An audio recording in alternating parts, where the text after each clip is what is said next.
2 Chronicles, chapter 24. Joash was 7 years old when he became king, and he reigned 40 years in Jerusalem.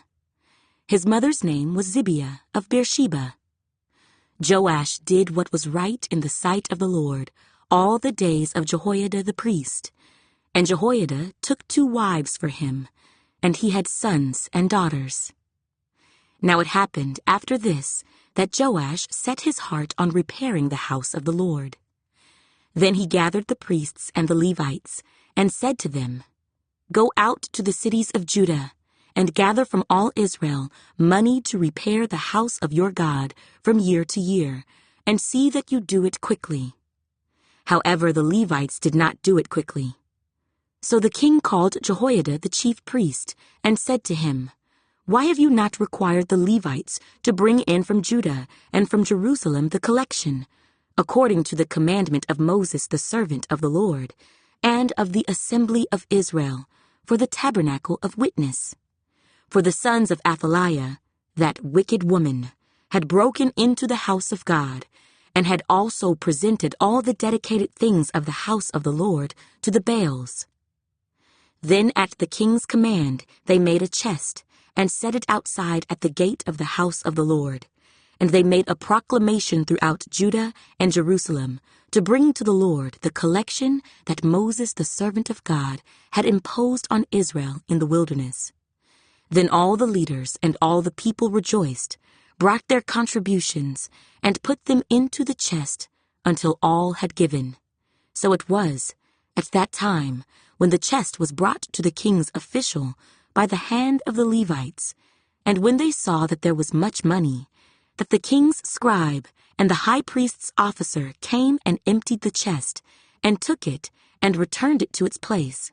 Thus they did day by day, and gathered money in abundance. The king and Jehoiada gave it to those who did the work of the service of the house of the Lord, and they hired masons and carpenters to repair the house of the Lord, and also those who worked in iron and bronze to restore the house of the Lord. So the workmen labored, and the work was completed by them. They restored the house of God to its original condition and reinforced it. When they had finished, they brought the rest of the money before the king and Jehoiada. They made from it articles for the house of the Lord, articles for serving and offering, spoons and vessels of gold and silver. And they offered burnt offerings in the house of the Lord continually all the days of Jehoiada. But Jehoiada grew old and was full of days, and he died. He was 130 years old when he died. And they buried him in the city of David among the kings, because he had done good in Israel, both toward God and his house. Now after the death of Jehoiada, the leaders of Judah came and bowed down to the king, and the king listened to them. Therefore they left the house of the Lord God of their fathers, and served wooden images and idols, and wrath came upon Judah and Jerusalem because of their trespass. Yet he sent prophets to them, to bring them back to the Lord, and they testified against them, but they would not listen. Then the Spirit of God came upon Zechariah, the son of Jehoiada the priest, who stood above the people, and said to them, "Thus says God, why do you transgress the commandments of the Lord, so that you cannot prosper? Because you have forsaken the Lord, he has also forsaken you." So they conspired against him, and at the command of the king, they stoned him with stones in the court of the house of the Lord.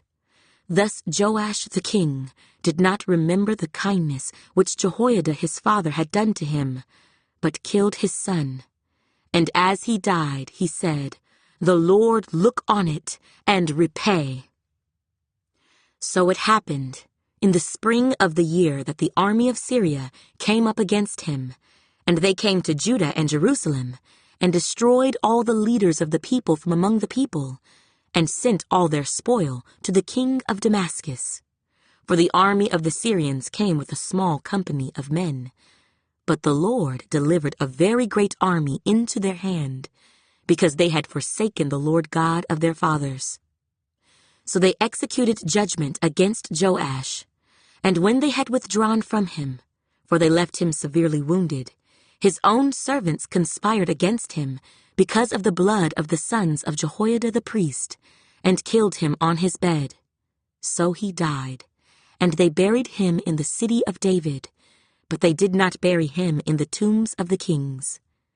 These are the ones who conspired against him: Zabad, the son of Shimeath, the Ammonitess, and Jehozabad, the son of Shimrith, the Moabitess. Now concerning his sons, and the many oracles about him, and the repairing of the house of God, indeed, they are written in the annals of the book of the kings. Then Amaziah, his son, reigned in his place.